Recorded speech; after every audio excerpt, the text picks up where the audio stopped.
Smash Bros. We've all played it, and we've all done it. In April of 2015, Nintendo had posted the now infamous Smash Ballot, perhaps the only important ballot of that decade. There, fans across the globe could cast their vote for who the next acclaimed Smash character would be. I voted the same as I do in every election. Glover. Just kidding. At the time, it was a toss-up between a few characters for me. Shovel Knight, Professor Layton, Rayman were all at the top of my list, but there was one pick that stood out above the rest. Purely because it was so easy to type into the site. Character you're voting for, Monster Hunter. Title of game your character appears in, Monster Hunter. Why should a character become a fighter? Monster Hunter. Monster Hunter took up a majority of my time in high school, beat out only by Smash Bros. And Daydreaming. Put all those three together and you got the hottest idea for the new newcomer to the series. In this video, I want to explore how I would implement Monster Hunter's Monster Hunter into Super Smash Bros. First things first, a few guidelines and things I want to try and hit. Number 1, I want to do my best in trying to represent every single weapon while also trying to keep the character feeling fairly unique. I'm sticking to only the main series' weapons, so sorry, no Tonfas, Magnaspites, or Medium Bowgun. Number 2, I'm personally not a big fan of the heavily gimmicky characters. A little bit of gimmick is fine for adding a little spice to the character, but I've always preferred Punch Punch Kickman to 10 Bar Joe. I've seen people mention how stamina bars, sharpness, and focus gauges should all be part of the Monster Hunter character, but to me they seem like a little bit too much. And finally, number 3. This one's a little bit vague, but I want to try and keep this character idea as realistic as possible. What I mean by this is that I want to try to approach this as if how I'd imagine Capcom and Nintendo would want a Monster Hunter rep to be added. This kind of groups together the type of fan service they'd be willing to add, like promoting Gen 5 over past generations. And no fantastical moves or ideas that aren't really grounded in how Smash Bros. Works.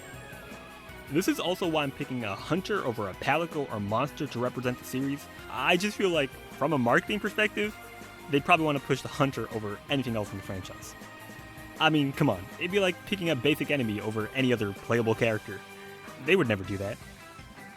We have a pretty large pool of weapon-focused fighters to base our Hunter's moveset off of, but I think the fighter that most closely resembles my idea of the Hunter would be Byleth.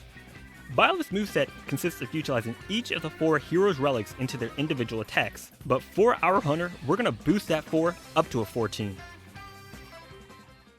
The standard jab and jab combo would obviously be the dual blade combo, fast acting and short range, something similar to Pete's jab but with a smaller hitbox. Next, I'm going to introduce my first minor gimmick into the tilts. Let's see if you can guess where I'm going with this. The up tilt will be the upwards lance poke, a fairly long hitbox that hits mostly diagonally. Side tilt will be the lateral sword and shield swipe, doing a little more distance and damage than the dual blade jab, but at the cost of a little speed. And finally, the down tilt will be a quick wyvern fire blast from the gun lance, doing a decent amount of knockback and dealing damage in front and a little bit behind the player. My pretty basic gimmick here is that all of these moves are inherently shielded from the front, making them pretty safe to pull out in neutrals or against projectiles. I don't think it would be too broken in comparison to other characters. Their backs would still be hurt boxes and maybe can be overpowered by real hard hitting moves. Moving on to the specials. I feel like the neutral specials are kind of like the cornerstone to a character. Samus has her charge shot, or the villager has their pocket. I feel like the easy route would have been to mirror Link or Byleth and make the Hunter's neutral be the bow, but I want to really sell the raw power of the Hunter and lean into something a little more iconic. The Hunter's neutral B will be the Great Sword Charge, 4 levels of strengths, and the sweet spot being the 3rd level. The move will need to be really telegraphed and slow, but do insane damage if pulled off correctly. It's basically the sword version of a Falcon Punch. The move can also be used in the air, and it should have a really dramatic zoom whenever it lands. I've seen other people relegate the Great Sword to a smash attack, but I just don't think that really does a great job selling the absolute weight of that move. The side B will be a hammer swing, kind of similar to Bowser or Donkey Kong's up special. Using the move offstage will allow for decent recovery, and hitting B anytime again during the move will cause the Hunter to perform a golf swing in the direction you're moving. For the down B, I'm going to introduce another fairly basic gimmick. Some of the past ideas that I've had for the down special were perhaps to place a bomb or a pitfall trap, emphasizing the massive toolset the Hunter has in their own games and making them more of a setup-focused character. I ultimately decided against those two ideas and instead went with the hunting horn. Performing a down special will result in the Hunter playing a short melody. During this performance, the player can tilt the control stick up, down, to the side, or leave it in neutral to receive one of any 4 short buffs. Attack up, boosting the percent damage done, defense up, lowering the percent damage taken, wind resistance, lowering the knockback received, and movement speed, which is pretty self-explanatory. I want it to be a simpler but less powerful version of Shulk's Monado. But here's the cool bit. If you're ever playing doubles or, God forbid, 8-player Smash, you can temporarily boost your teammates from anywhere in the map, emphasizing the cooperative nature of Monster Hunter. Pretty neat. Had I made this video 2 years ago, the up special would very obviously be the Insect Glaive's Vault, but Rise gave us a much cooler alternative. Inputting up B will quickly launch a wire bug, slinging the Hunter in whatever diagonal direction. Pressing B at any point during or after the sling will allow the player to hang in the air for just a moment. I can see this having a lot of potential for switch-ups, but being really risky if you're too obvious with your recovery. The smash attacks were a little bit hard for me to figure out. For the side smash, I've chosen the Charge Blade's Morph Slash, long-reaching, hard-hitting, with a clear silhouette, and I think the charge-up animation would be perfect for a smash attack. The up smash would be the Switch Axe's Axe Mode Upswing, for similar reasons. And finally, the down smash would be the Bomb, increasing in class the longer you hold down a move. I think it'd only be appropriate if the Bomb did a little bit more damage against enemies that were asleep, but now thinking about it, I think a Hunter and Jigglypuff duo would be insanely overpowered, so maybe not a great idea. Moving on to the aerials, neutral air I imagine being something pretty similar to Palutena's, a quick twirl of the Insect Glaive, catching enemies in front and behind and providing for a relatively safe landing option. The forward air would be a quick shot from the light bowgun and the back air a shot from the heavy bowgun. The light bowgun doing damage similar to Joker's guns or Sheik's needles, while the heavy bowgun doing something a bit more explosive and harder hitting. Both moves would be fairly hard to land but be very dangerous in the right hands. The down air would be the landing section of the longsword's Helm Breaker, functionally similar to Link's down air, but its hitbox being more vertical than horizontal. The up air would be a fairly generic upward swing of the longsword, mainly because I can't think of many other appropriate moves, and I think the longsword is a weapon that deserves a little more time in the spotlight. The grabs were also a little tough to figure out, so stop me if they're starting to sound a little OP. Inputting the grab command will launch everyone's favorite Clutch Claw. Its range isn't too far, but it is able to grapple enemies from afar like Link's Chain Shot or Luigi's Poltergeist.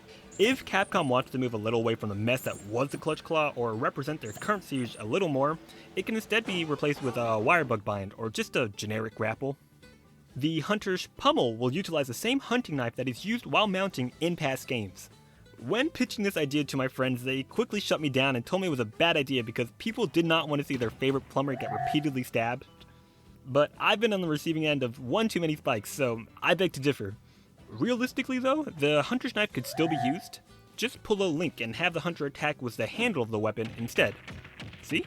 Safe for the family. The forward and back throws are going to utilize the last remaining weapon, the bow. Similar to Mewtwo or Mii Gunner's throws, the Hunter will follow up the move with a projectile. I feel a little bit bad just relegating the bow to throws, but I feel like it works pretty well. The forward throw and back throw are obviously going to have really different animations and have different properties and follow-ups, but I just felt like it was a pretty unique choice, and like the tilts or the aerials, I just really like the parallelism. I ended up running myself into a little bit of a corner with the up throw, so let's make it fun. You pick which is a better idea. The Greatsword, Switch Axe, and Hammer all have moves which launch other players upwards. Or perhaps we go with a bespoke animation using a smaller weapon like the Dual Blades or Sword and Shield, for a throw similar to Link's or Pit's. Or my final few ideas were to use a Bounce Bomb, Kick, Gust Crab, or maybe your Palico can make an appearance and slap your opponent around, like what they do when you get stunned by a monster. The down throw will be a quick pitfall trap, working similar to Banjo's or Lucas's down throws. Okay, taunts. The down taunt will have the Hunter pull out the barbecue spit, just like in their games. Stopping to cook after a certain amount of time will result in a different grade of meat. The neat little catch here is that I want the time that it takes to cook the perfect well done steak to be around the exact same time it takes for your opponent to respawn. Just imagine, spiking your opponent into oblivion, and then how frustrating it would be for them to watch you slowly cook a steak as they wait to regain control of their character. Just before they're able to land a hit on you, your hunter pulls out a steak and a fanfare of So tasty! blasts through the speakers. Beautiful. The side taunt will have the hunter interact or pet one of the game's many smaller NPCs. A random mix-up between the palico, dog, spirit bird, or wirebug. Maybe even a rare appearance from Cha-Chan Kayamba if you're lucky. Finally, the up taunt will have the hunter doing the iconic drink and flex, healing a really minimal amount, something similar to Young Link. I think a lot of people would have expected the prance to be here, but as much as I love it, I think it comes off as kinda too meta-y. Let's move on to costumes. One of the best additions made to Smash 4 was expanding the number of costumes per character to 8. We have a lot to work with here, so it really boils down to good representation. Representing Gen 1, the first two costumes will be the male Rathalos and female Rathian armor.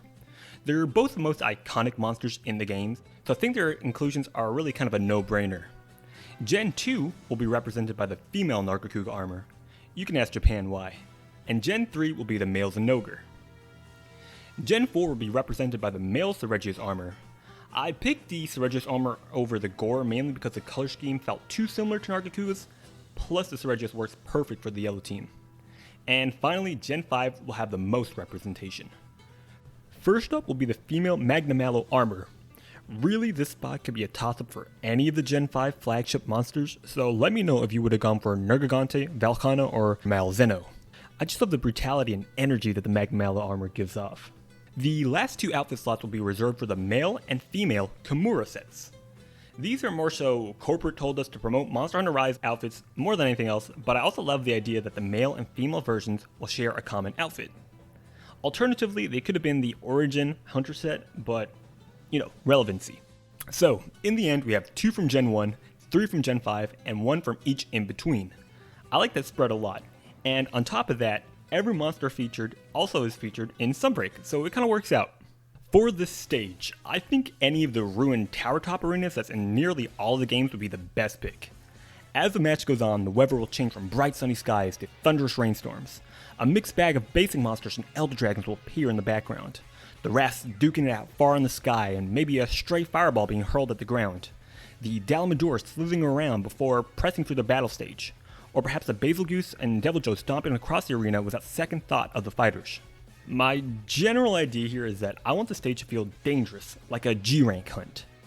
I want the players/fighters to be at the whim of the monsters. This is their territory, and you just so happen to be in it. I don't want any of the monsters to outwardly attack the fighters. You're just in the way of their business. So that pretty much wraps up the video. I had a lot more ideas for the character, including victory screens, items, musics, and perhaps a reveal trailer. But this video took a long time to complete, which I hope is obvious. Let me know your thoughts and what you probably would have done differently. I tried my best to stick to the rules that I set out in the beginning, but I'm not too sure how well I did achieve that. Even editing now, there's a couple things I wish I changed retrospectively. So yeah, let me know what you thought. I do read every single comment I get in the videos, especially on that last video. I wanted to respond to everybody, but I didn't expect it to get that many views, and y'all had a lot of great comments, which I totally do agree with. So perhaps I'll do a response video or something in the future just to really hit everybody and get everyone's points out the way. We have a lot of more videos in the pipeline. They take a lot of time to complete. So if you ever want updates or just chat, check out our Discord down below. Maybe you're curious how I green screen the video or something like that. I'm always open to conversation. But anyways, take care of yourselves and thank you so much. Like and subscribe. Goodbye.